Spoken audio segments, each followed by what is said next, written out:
Bihar news में स्वागत है आपका दोस्तों। मैं हूं फिरदौस गनी और आप देख रहे हैं केडीबी लाइव। दोस्तों आज हो चुका है साल 2024 का पहला महीना का पहला दिन, यानी कि 1 जनवरी 2024। तो आज की पूरे बिहार की टॉप न्यूज लेकर आए हैं आपके लिए। दोस्तों वीडियो शुरू करने से पहले आपको बता दें कि अगर आप नए आए हैं इस चैनल पर तो फिर चैनल को सब्सक्राइब करके बेल आइकन को प्रेस कर दीजिए और साथ ही वीडियो को लाइक कर दीजिए, अपने दोस्तों के साथ शेयर भी कीजिए। तो चलिए शुरू करते हैं आज की पूरे बिहार की टॉप न्यूज। दोस्तों आज बिहार न्यूज की शुरुआत टॉप हेडलाइन के साथ करते हैं। उससे पहले आपको नए साल की बहुत बहुत मुबारकबाद। हम यही दुआ करते हैं कि आप और आपके परिवार हमेशा खुश रहे।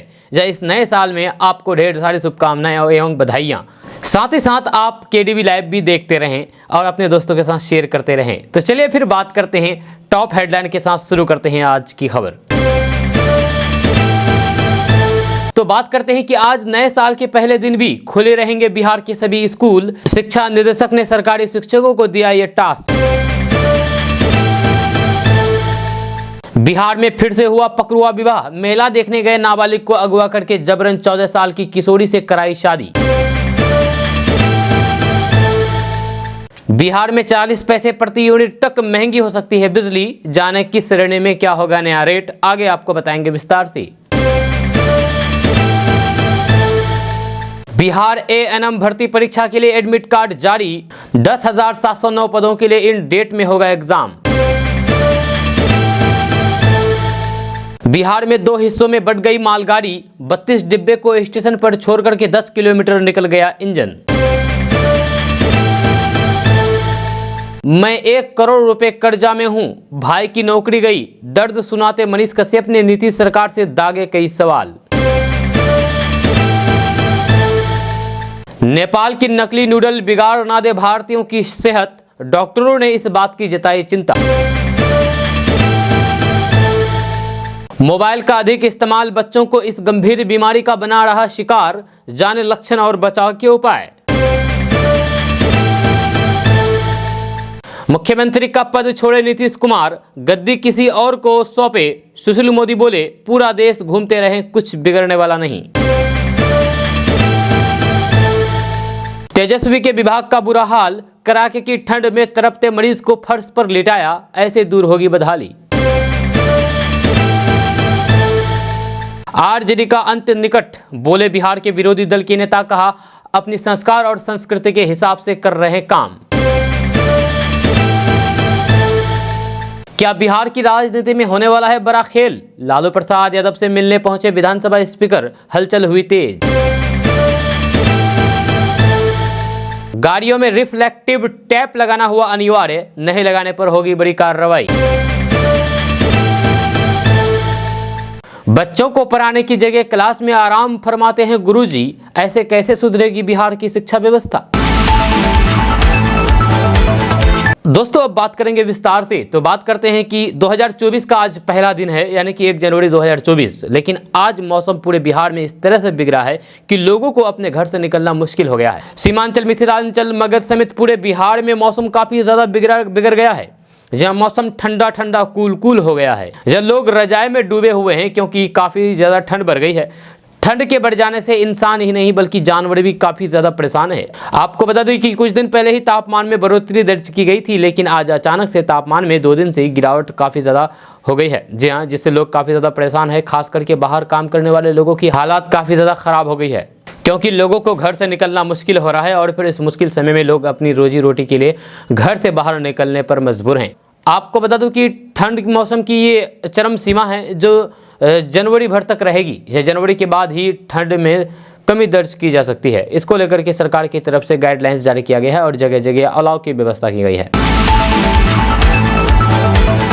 दोस्तों बात करेंगे कि 2 साल में नशे का कारोबार 2 गुना हो गया है। जी हाँ, आपको बता दें कि शराबबंदी के बाद नेपाल जैसे पड़ोसी देश और फिर पश्चिम बंगाल जैसे राज्य की सीमा से लगे बिहार का सीमांचल नशे के कारोबार में तेजी से बढ़ रहा है। शराब तस्करी का धंधा छोड़ करके स्मैक और फिर कोडीन युक्त प्रतिबंधित कफ सिरप का धंधा कर रहे हैं। महज 2 साल में स्मैक और फिर कोडीन युक्त कफ सिरप का कारोबार बढ़ करके 2 गुना से भी अधिक हो चुका है। जहाँ वहीं पर पूर्णिया एसपी आमिर जावेद ने बताया है कि साल 2021 से 2023 के बीच शराबबंदी कानून को लेकर के पुलिस की बढ़ती दबिश के बीच विदेशी शराब की खरीद फरोख्त में खासी कमी है।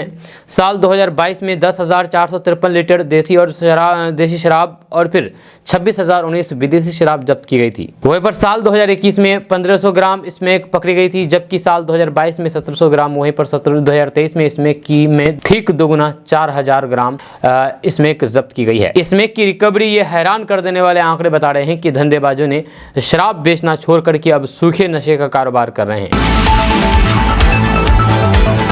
दोस्तों, अयोध्या में 22 जनवरी को राम मंदिर प्राण प्रतिष्ठा समारोह का आयोजन किया जाएगा। इसको लेकर के बीजेपी काफी ज्यादा उत्साहित है। वहीं इस मुद्दे पर जेडीयू के मुख्य प्रवक्ता केसी त्यागी ने कहा है कि 22 तारीख को भगवान श्री राम की प्राण प्रतिष्ठा का दिन है। जी हाँ, ये हर हिंदुस्तानी के लिए है। जब गर्व की बात यह है कि खाली हिंदुओं के राम नहीं है, जब सबके हैं। लिहाजा इस अवसर में उत्साह, उमंग और बिना किसी भेदभाव के साथ मनानी चाहिए, यह कहना है बीजेपी का। जब बीजेपी के कुछ नेताओं के अति उत्साह की वजह से समारोह को लेकर के विवाद पैदा हो रहा है। भाजपा सांसद और केंद्रीय मंत्री गिरिराज सिंह ने रविवार को कहा कि ये 21वीं सदी का भारत है और इसके प्रधानमंत्री नरेंद्र मोदी है। विश्व में सनातन के वैभव और फिर विकास का डंका बज रहा है और फिर भगवा ध्वज लहरा रहा है। जहां इस दौरान उन्होंने कांग्रेस नेता राहुल गांधी पर निशाना साधते हुए कहा कि वे अपने लिए 14 जनवरी को से न्याय यात्रा शुरू कर रहे हैं, ये ज्ञान यात्रा निकाल रहे हैं, ये तो उनको तय करना है। लेकिन प्रधानमंत्री नरेंद्र मोदी अबू धाबी में सनातन के मंदिर के लोगों के लिए स्थापित कर रहे हैं, ये बड़ी बात है। दोस्तों, जेडीयू की राष्ट्रीय कार्यकारिणी में पार्टी के दिग्गजों की मौजूदगी में एक बात नसीहत पर थी जो ललन सिंह के इस्तीफे और फिर नीतीश कुमार के राष्ट्रीय अध्यक्ष बनने के बीच में दब गई। पर अब यह दबा हुआ मसला राजनीतिक गलियारों में चर्चा का विषय बना हुआ है, जो आने वाले समय में इसके लिए एक बड़े संकेत की बात कह रही है। जेडीयू की तरफ से इस बात को आगे किया गया है कि INDIA में जिम्मेदारी उस नेता को दिया जाए जो अनुभव और फिर कार्य क्षमता रखते हों। जहां इस बिंदु पर कांग्रेस का नाम लिए बगैर ये कहा गया है कि बड़े दल को उदार बनने की आवश्यकता है। जहां INDIA की दिल्ली में बैठक में जब पश्चिम बंगाल की मुख्यमंत्री ममता बनर्जी ने INDIA में नेतृत्वकर्ता के रूप में कांग्रेस के राष्ट्रीय अध्यक्ष मल्लिकार्जुन खड़गे का नाम लिया था, तब जेडीयू को यह अच्छा नहीं लगा था। जेडीयू ने इस पर ऐतराज भी जताया था। अब तो नीतीश कुमार की मौजूदगी में ये बात हो रही है कि अनुभव और कार्य क्षमता के अनुरूप ही किसी नेता को INDIA की जिम्मेदारी दी जाए। जेडीयू ने साफ साफ कर दिया है कि नीतीश कुमार देश में वैकल्पिक राजनीति के प्रस्तोता है, जहाँ उसके बाद सभी बैठकों में उन्हें INDIA का सूत्रधार कहा जाता है। जेडीयू बहुत ही स्पष्ट अंदाज में ये कह रहा है कि अगर इस महागठबंधन को सफल और फिर कामयाब देखना है तो फिर बड़े दल का बड़ा दिल दिखाना होगा। जेडीयू की इस संकेत वाली नसीहत के बीच सीट शेयरिंग को लेकर के जनवरी के पहले हफ्ते में बात बढ़ेगी। जी हाँ, बिहार में तो पुराने आंकड़े के आधार पर सब कुछ तय माना जा रहा है। जेडीयू के अंदर खाने में ये पहले से ही चर्चा है कि उनके दल को कौन कौन सी सीटें मिलनी हैं। जेडीयू ने बगैर किसी चर्चा के सीतामढ़ी सीट के लिए अपने प्रत्याशी के नाम का भी ऐलान कर दिया है। जब कुछ अन्य सीटों पर नाम की चर्चा शुरू है तो फिर तयशुदा अंदाज में, जहां पर इसके अतिरिक्त जेडीयू कुछ अन्य राज्यों में भी अपने प्रत्याशी उतारने की तैयारी में है। दोस्तों, बिहार में आपराधिक घटनाएं चरम पर है। जहां राज्य में यानी कि बिहार में आए दिन अपराधी बेखौफ होकर के आपराधिक घटनाओं को अंजाम दे रहे हैं। जहां आम खास को तो छोड़ ही दीजिए, अब इन अपराधियों ने लगातार पुलिस को भी अपना निशाना बना रहे हैं। यह ताज़ा मामला बिहार के रोहतास जिला का है, जहां एक बार फिर से शराब माफिया को पकड़ने गई पुलिस टीम पर हमला बोल दिया गया, ये भी अपराधियों द्वारा। जी हाँ, आपको बता दें कि बताया जा रहा है कि शराब माफियाओं ने पुलिस टीम को दौरा करके पीटा है। दरअसल घटना करगहर थाना क्षेत्र के कल्याणपुर का है, जहां पुलिस शराब माफिया कुंदन पासवान को गिरफ्तार करने गई थी, जब वहीं शराब माफियाओं ने पुलिस पर हमला बोल दिया। इस घटना में करगहर के थानाध्यक्ष विजय कुमार सहित 4 पुलिसकर्मी गंभीर रूप से घायल हो गए हैं। वहीं घायलों में एक महिला जवान वर्षा कुमारी भी शामिल है। दोस्तों, कहा जाता है कि प्यार की हमेशा जीत होती है। इस वाकया को एक प्रेमी जोड़े ने साबित करके दिखा दिया है। दरअसल इन दिनों एक प्रेमी जोड़े द्वारा लिए गए फैसले को हर कोई सलाम कर रहा है और दोनों की शादी का काफी तारीफ हो रही है। जानकारी के अनुसार मामला बिहार के दरभंगा जिले का है, जहां एक प्रेमी युगल ने श्यामा माई मंदिर में जाकर के शादी रचा ली और फिर पूरे देश में अपने प्यार को साबित करके दिखा दिया। इस शादी में सबसे बड़ा कौतूहल का विषय बना वरमाला।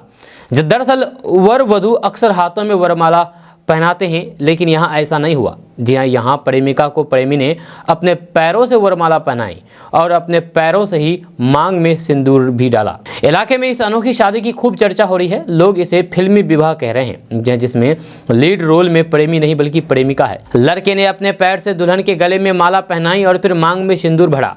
ये अनोखा नजारा देखने के लिए मंदिर में भीड़ जुट गई। दरअसल बिहार के दरभंगा जिले के प्रसिद्ध श्यामा माई मंदिर में अक्सर शादियां हुआ करती है, लेकिन बीते दिन यहाँ हुई एक शादी काफ़ी चर्चा हुई है। दुल्हा प्रदीप मंडल ने बताया है कि लड़की उसके बड़ी भाई की शाली है। यह दोनों के बीच पिछले 8 सालों से प्रेम प्रसंग चल रहा था। जब कई बार दोनों ने शादी करने का फैसला भी किया, लेकिन घर वाले दोनों को काफ़ी मना कर रहे हैं। जहाँ दुल्हन सीता ने बताया है कि उसके घर वाले किसी अन्य लड़के से उसकी शादी करना चाहते थे, लेकिन घर के फैसले से सीता मंजूर नहीं थी। दरअसल हाथों की जगह पैरों से वरमाला पहनाने के पीछे के कारण दिव्यांग प्रेमी जोड़े ने शादी रचा ली है। बताया जाता है कि घनश्यामपुर के देवड़ी गांव निवासी प्रदीप मंडल और सुपौल जिला के दानापुर निवासी रीता कुमारी के बीच करीब 8 सालों से प्रेम संबंध चल रहा था, लेकिन दोनों के परिवार शादी के लिए रजामंद नहीं थे। प्रदीप दोनों हाथों से विकलांग है, जबकि रीता पूरी तरीके से ठीक है। इस वजह से दोनों के घर वाले मंजूर नहीं थे। दोस्तों, बिहार बीजेपी के प्रदेश अध्यक्ष सम्राट चौधरी ने रविवार को राजधानी पटना में कई मुद्दों को लेकर के मीडिया से बात की है। इस दौरान उन्होंने सीएम नीतीश कुमार सहित इंडिया गठबंधन पर जमकर के हमला बोला। बिहार से बाहर सीएम नीतीश कुमार की रैली के सवाल पर उन्होंने कहा है कि मैं हाथ जोड़ करके बिहार के मुख्यमंत्री नीतीश कुमार से कहता हूं कि पहले बिहार को नीतीश कुमार संभाले। जब बिहार में कुछ बोले उसके बाद अन्य राज्यों में कुछ बोले। जब वहीं सम्राट चौधरी ने राहुल गांधी की भारत जोड़ो यात्रा पर निशाना साधते हुए कहा कि ये भारत जोड़ो नहीं बल्कि भारत तोड़ो और परिवार बचाओ यात्रा है। जब कांग्रेस अगर भारत को जोड़ना चाहती तो फिर कश्मीर के मुद्दे पर धारा 370 पर प्रधानमंत्री और गृह मंत्री के साथ कांग्रेस को होना चाहिए था। सम्राट चौधरी ने कहा है कि अगर अखंड भारत का सपना सच करना चाहते हैं तो उसमें हम पीए को भी जोड़ना चाहते हैं तो कांग्रेस को साथ देना चाहिए था। आपको बता दें कि लोकसभा चुनाव 2024 को देखते हुए सीएम नीतीश कुमार झारखंड के बाद उत्तर प्रदेश और हरियाणा में रैली करने वाले हैं। इसके साथ ही ललन सिंह ने जेडीयू के राष्ट्रीय अध्यक्ष पद से इस्तीफा दे दिया है। इन सबके बीच जेडीयू को लेकर के बिहार की राजनीति अभी गरमाई हुई है। वहीं राम मंदिर के उद्घाटन पर बीजेपी के प्रदेश अध्यक्ष सम्राट चौधरी ने कहा है कि इसमें कोई राजनीतिक मुद्दा नहीं है। बीजेपी के कार्यकर्ता उस भावना के साथ खड़े हैं। पहले भी विचार परिवार के लोग आगे बढ़ करके इस पर काम किया था। आज भी विचार परिवार के लोग कर रहे हैं। हम लोग सहयोगी के तौर पर है। मंदिर है तो फिर जाएंगे और पूजा करेंगे। दोस्तों, बिहार में एक तरफ जहां सरकार नारी सशक्तिकरण की बात करती है तो फिर वहीं दूसरी तरफ उसकी पुलिस महिलाओं पर बर्बरतापूर्ण रवैया को अपनाते दिखाए जाते हैं। यह ताज़ा मामला सीतामढ़ी जिले के सुरसंड थाना क्षेत्र का है, जहां बीच सड़क पर स्थानीय थाना अध्यक्ष ने एक महिला को लाठी से पीट दिया। इस घटना का वीडियो भी सोशल मीडिया पर काफी तेजी के साथ वायरल हो रहा है। वीडियो के मुताबिक सड़क पर भीड़ के बीच महिला कुछ बोल रही थी, तभी इस पुलिसकर्मी ने महिला पर ताबड़तोड़ लाठियां बरसा दी। जानकारी के मुताबिक पुलिसकर्मी द्वारा एक महिला को लाठी से पीटने का मामला तब सामने आया जब उस घटना का वीडियो किसी ने सोशल मीडिया पर शेयर करके अपलोड कर दिया। जहां वीडियो के बारे में तहकीकात की गई तो फिर पता चला है कि ये मामला सुरसंड का है, जहां सुरसंड थाना प्रभारी द्वारा इस घटना को अंजाम दिया गया है। दोस्तों, क्या लालू प्रसाद यादव की पार्टी राष्ट्रीय जनता दल यानी कि आरजेडी चाहती है कि मुख्यमंत्री नीतीश कुमार खुद ही महागठबंधन का दामन छोड़ दे? ये सवाल इसलिए उठ रहे हैं क्योंकि जानबूझकर के आरजेडी की तरफ से ऐसे बयान दिए जा रहे हैं जिसमें नीतीश कुमार को पॉलिटिकल नुकसान हो सकता है।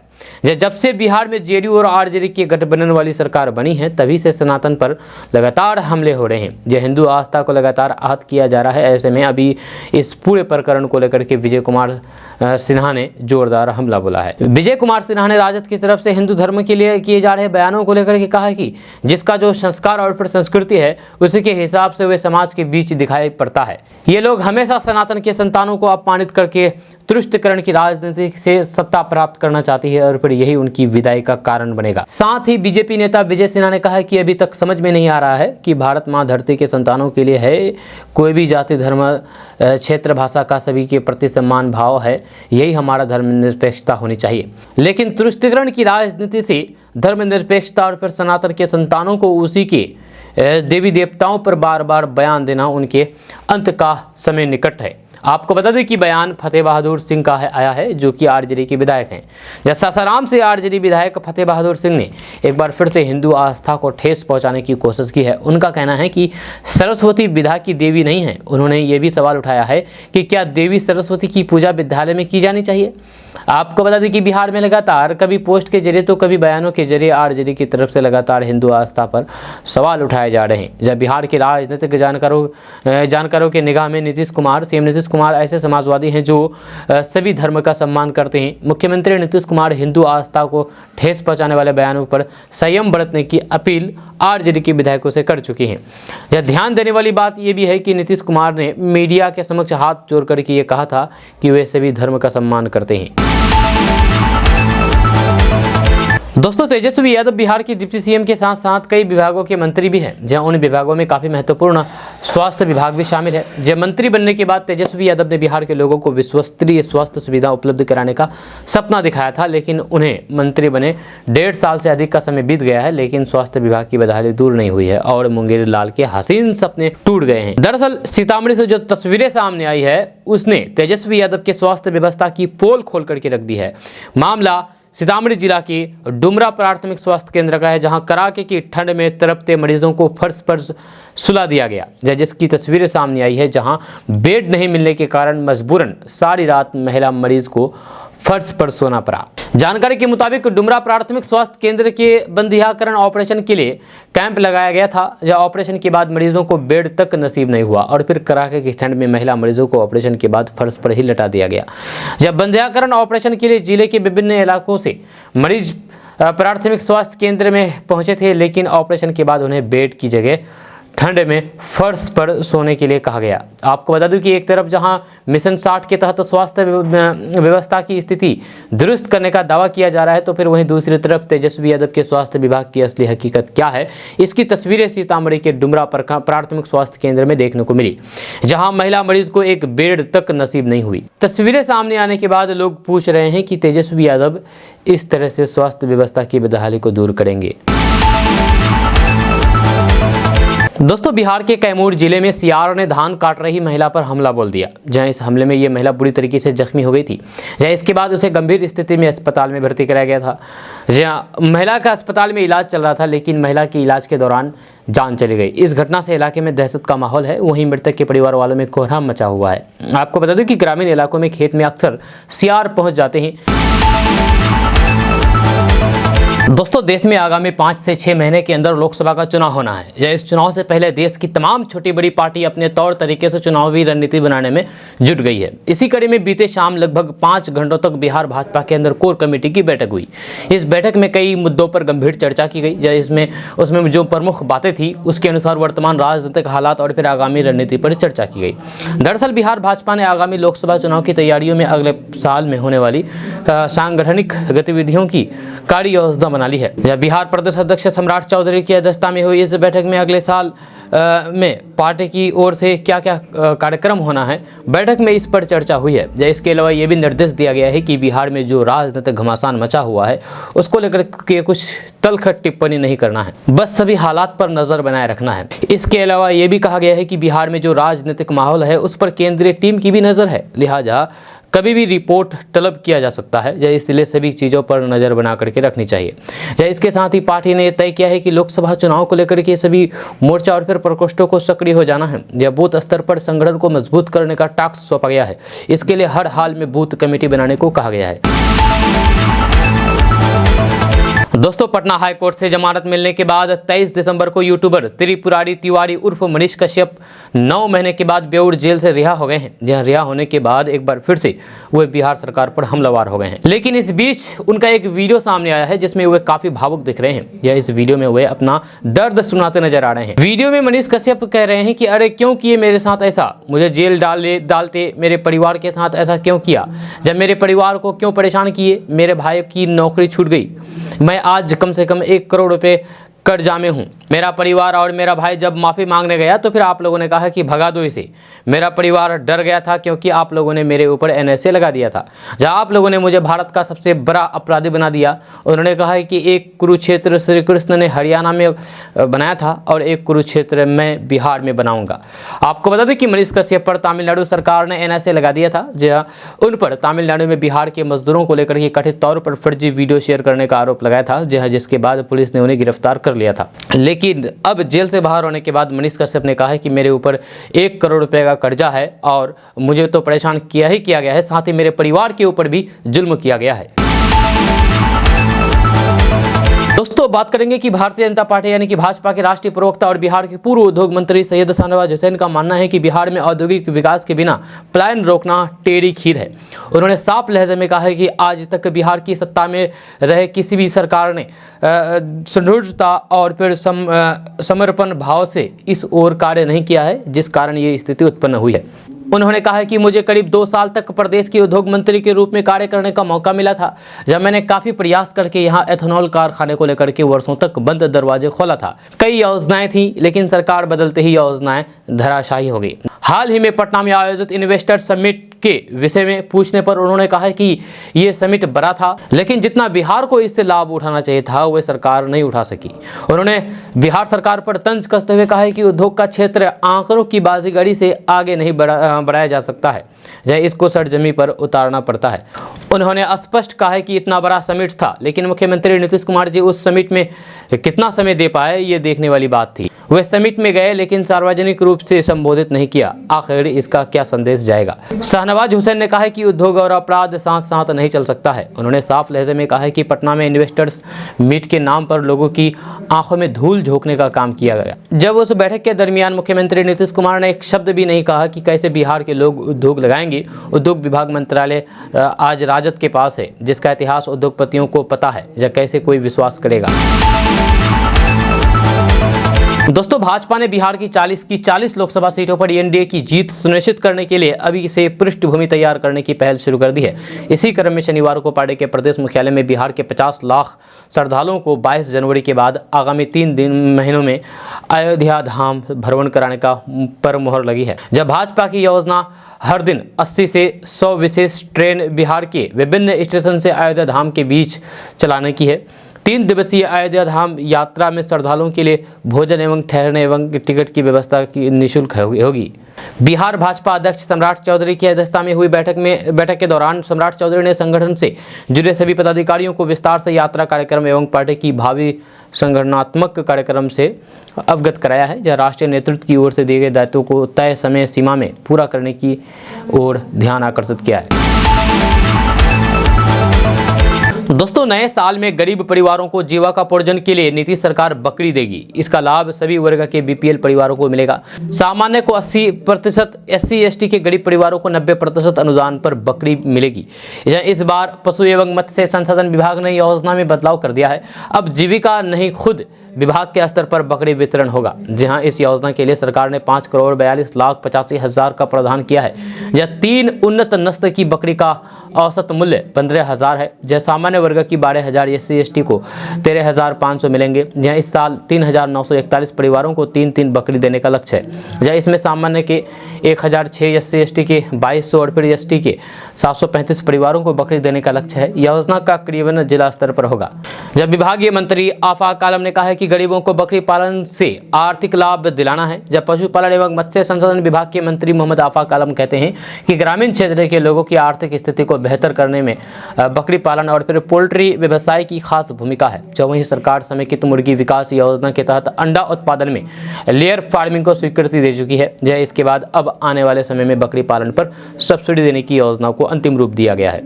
जब बकरी एवं भेड़ विकास योजना के तहत 2023-24 के लिए बकरी पालन और फिर प्रशिक्षण के लिए करीब 12,93,44,000 रुपए की राशि स्वीकृत की गई है। वहीं जो बकरी पालन करने की योजना बना रही है या उसके लिए ये योजना काफ़ी मददगार साबित होने वाली है। जैसे साथ ही ये योजना रोजगार का बेहतर माध्यम भी बनेगी। दोस्तों, केंद्रीय मंत्री अश्विनी कुमार चौबे ने ललन सिंह और फिर सीएम नीतीश कुमार का मजाक बनाते हुए कहा कि जदयू के राष्ट्रीय अध्यक्ष तो हर दिन बदलते रहते हैं। ललन सिंह के इस्तीफे को लेकर के अश्विनी चौबे बोले कि ठीक किया, इनका इलाज भी हो गया, बहुत उड़ रहे थे। जानकारी दे दूं कि आपको कि ललन सिंह के इस्तीफे के बाद सीएम नीतीश कुमार को जदयू का राष्ट्रीय प्रमुख बनाया गया है, यानी कि राष्ट्रीय अध्यक्ष बनाया गया है। अश्विनी कुमार चौबे ने आगे कहा कि ये लोग रोज हटाते हैं, रोज बैठाते हैं, ये कोई बड़ा महत्व नहीं है, ये बड़ा महत्व मुद्दा नहीं है, ये ठीक किया, इनका इलाज भी कर दिया गया। उनकी यानी कि मुख्यमंत्री नीतीश कुमार की वापसी की बात ही नहीं उठती है, जहां सदा के लिए उनके लिए खरमाश लग गया है। आपको बता दें कि बीते शुक्रवार को ललन सिंह ने जदयू के राष्ट्रीय अध्यक्ष पद से इस्तीफा दिए थे, जिसके बाद से जनता दल यूनाइटेड में सियासी उथल पुथल का दौर शुरू हो गया था। जहां अटकलें लगाई गई कि नीतीश कुमार के हाथों में अब कमान आएगी, और शाम होते होते ये बात सही हो गई, क्योंकि जेडीयू के नए राष्ट्रीय अध्यक्ष के तौर पर नीतीश कुमार को फिर से चुना गया है। इसके साथ ही नीतीश कुमार को आने वाले लोकसभा चुनाव के लिए इंडिया गठबंधन के घटक दलों के साथ तालमेल और प्रत्याशी चयन के लिए अधिकृत कर दिया गया है। दोस्तों, बात करते हैं कि जेडीयू की कमान संभालने के बाद मुख्यमंत्री नीतीश कुमार 2024 में होने वाले लोकसभा चुनाव को लेकर के एक्टिव मोड में नजर आ गए हैं। जब नए साल में नीतीश झारखंड के बाद हरियाणा में चुनावी रैली करने वाले हैं। जहां हालांकि भाजपा ने स्पष्ट तौर पर कह दिया है कि नीतीश कुमार चाहे पूरा देश घूम ले, बीजेपी का कुछ भी बिगाड़ नहीं सकते। जब बिहार के पूर्व डिप्टी सीएम सुशील कुमार मोदी ने कहा है कि नीतीश कुमार अगर देश भर घूमेंगे तो फिर बिहार के साथ न्याय कैसे होगा। सुशील कुमार मोदी ने कहा है कि नीतीश कुमार को मुख्यमंत्री का पद छोड़ देना चाहिए। नीतीश कुमार अगर देश भर घूमेंगे तो फिर बिहार के साथ न्याय कैसे होगा। जब बिहार के बाहर नीतीश कुमार को जानता कौन है। जब अपने ही राज्य में 44 सीटों पर सिमट गए नीतीश कुमार, अपने ही राज्य में आरजेडी की कृपा से मुख्यमंत्री बने हैं। बिहार में जेडीयू तीसरे नंबर की पार्टी है। अब झारखंड और हरियाणा में रैली करने जा रहे हैं, जहां उनका एक भी विधायक और फिर सांसद नहीं है। उन्होंने कहा है कि जिस राज्य में किसी पार्टी का एक भी एमएलए नहीं है, वहां उनको कौन जानता और फिर पहचानता है। जब लोकसभा का चुनाव आ रहा है, ऐसे में रैली करने से कोई भी किसी को रोक नहीं सकता है। नीतीश कुमार के रैली करने से बीजेपी का कुछ भी बिगड़ने वाला नहीं है। यह नीतीश कुमार बीजेपी को कोई नुकसान नहीं पहुंचा पाएंगे। नीतीश कुमार अब जेडीयू के राष्ट्रीय अध्यक्ष बन गए हैं। अब उन्हें बिहार की गद्दी जेडीयू महागठबंधन के किसी अन्य नेता को सौंप देनी चाहिए। दोस्तों, प्रधानमंत्री नरेंद्र मोदी ने उत्तर प्रदेश के अयोध्या में अमृत भारत ट्रेन में छात्रों के साथ बातचीत की। प्रधानमंत्री नरेंद्र मोदी ने शनिवार को सुबह भगवान राम की जन्मभूमि अयोध्या पहुंचे, जहां प्रधानमंत्री नरेंद्र मोदी ने पूर्ण विकास अयोध्या धाम रेलवे स्टेशन का उद्घाटन किया। जहां उनके साथ केंद्रीय रेल मंत्री अश्विनी वैष्णव और फिर उत्तर प्रदेश के मुख्यमंत्री योगी आदित्यनाथ भी मौजूद रहे।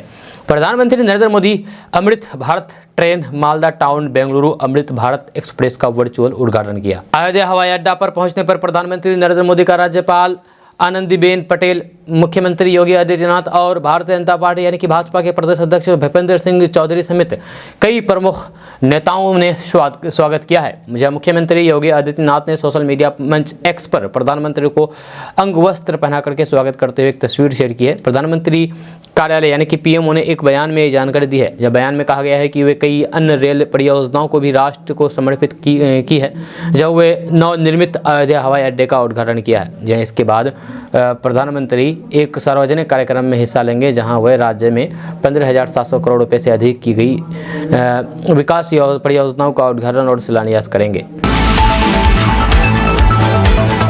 बिहार में एक बार फिर से बड़ा रेल हादसा होते होते बच गया। शनिवार को सोनपुर टू छपरा रेलखंड पर बड़ा गोपाल स्टेशन और फिर गोल्डनगंज स्टेशन के बीच एक मालगाड़ी दो हिस्सों में बंट गई।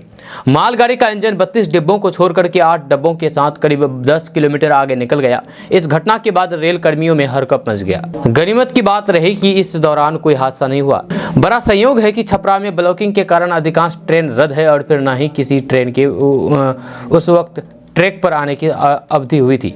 जहां घटना के बारे में बताया जा रहा है कि बड़ा गोपाल स्टेशन से मालगाड़ी छपरा की तरफ जाने के लिए खुली थी। इस दौरान बड़ा गोपाल स्टेशन और फिर गोल्डीगंज स्टेशन के बीच मालगाड़ी की कपलिंग टूट गई, जिससे ट्रेन दो हिस्सों में बंट गई। ट्रेन का ड्राइवर इंजन और 8 डिब्बों को लेकर के आगे निकल गया और फिर मालगाड़ी के 32 डिब्बे स्टेशन पर ही रह गए। ड्राइवर को इसकी जानकारी मिली तो फिर उसने ट्रेन रोक दी।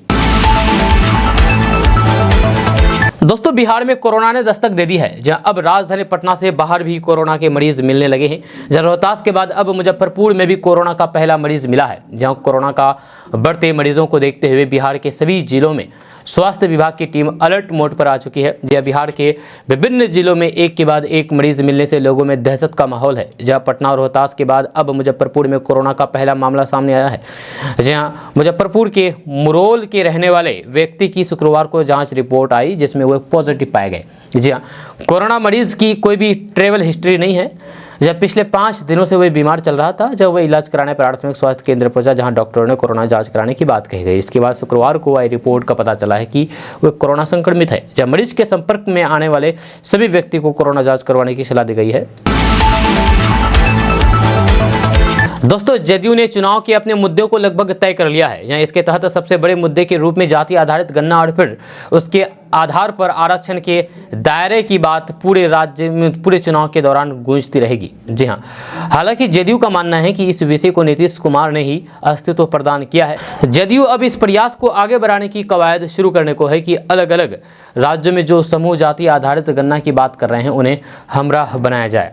जदयू का मानना है कि बिहार में नीतीश कुमार की पहल पर हुई जाति आधारित गणना और फिर उसके रिपोर्ट के आधार पर जिस तरह से यहां आरक्षण के दायरे को बढ़ाया गया है, वह एक मौन क्रांति के रूप में है। ये मौन क्रांति सामाजिक और फिर आर्थिक परिवर्तन के रूप में है। इसका असर ये हुआ है कि देश के कई राज्यों में जाति आधारित गणना की मांग शुरू हो गई है। इसमें बिहार के कई पड़ोसी राज्य और दक्षिण के राज्य भी शामिल है। चुनाव के प्रमुख मुद्दे में शामिल हो चुकी जाति आधारित गणना की रिपोर्ट के माध्यम से सामाजिक समीकरण पर जदयू नेता सीधे बात करेंगे।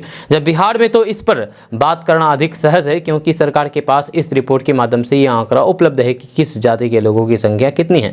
जदयू किस वोट बैंक को अपना मान रहा है, उसकी आबादी भी काफी बड़ी है।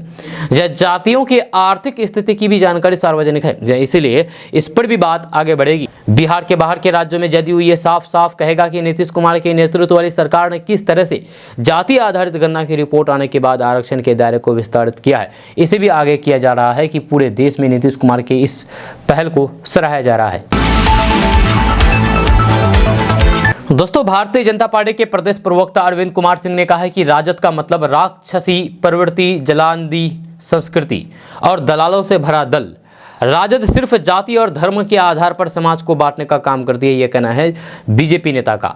उन्होंने कहा, यानी कि बीजेपी नेता ने कहा कि राजद के विधायक फतेह बहादुर सिंह और आरजेडी के अन्य नेता हमेशा आरजेडी के सुप्रीमो के इशारों पर हिंदू देवी देवताओं को अपमानित करते रहते हैं। राक्षसी प्रवृत्ति वाले लोग हमेशा हिंदुओं के देवी देवताओं को गाली देने का, हिंदुओं को बांटने का, अगरा पिछड़ा करने का काम करते हैं।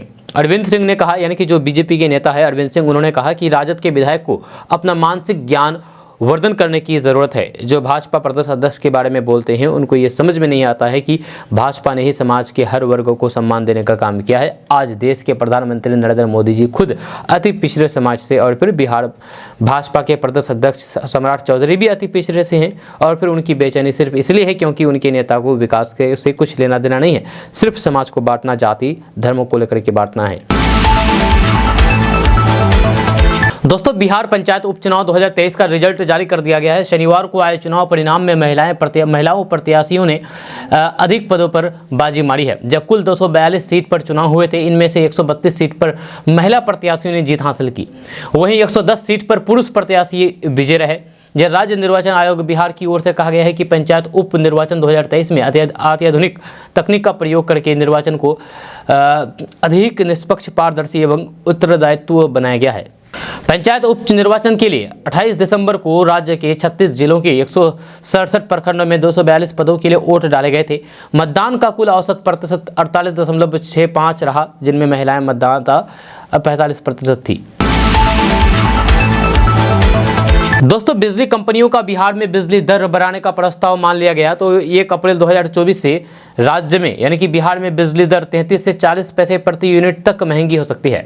बिजली आपूर्ति कंपनियों ने 2024-25 के लिए नई बिजली दर को लेकर के बिहार विद्युत विनियामक आयोग को सौंपी याचिका में यह मांग की है। यह आयोग के निर्देश पर बिजली कंपनियों ने नए ट्रैफिक का सार्वजनिक प्रकाशन करके आम लोगों और फिर व्यापारियों से 15 जनवरी तक आपत्तियां और फिर सुझाव मांगे हैं। ये आपत्तियां और सुझाव प्रमाण के साथ विनियामक आयोग के सचिव को पंजीकृत डाक या फिर व्यक्तिगत रूप से उपलब्ध कराए जा सकते हैं। लोगों से सुझाव मिलने के बाद आयोग 19 जनवरी से 2 फरवरी तक पटना सहित बिहार के 5 शहरों में जनसुनवाई करेगा।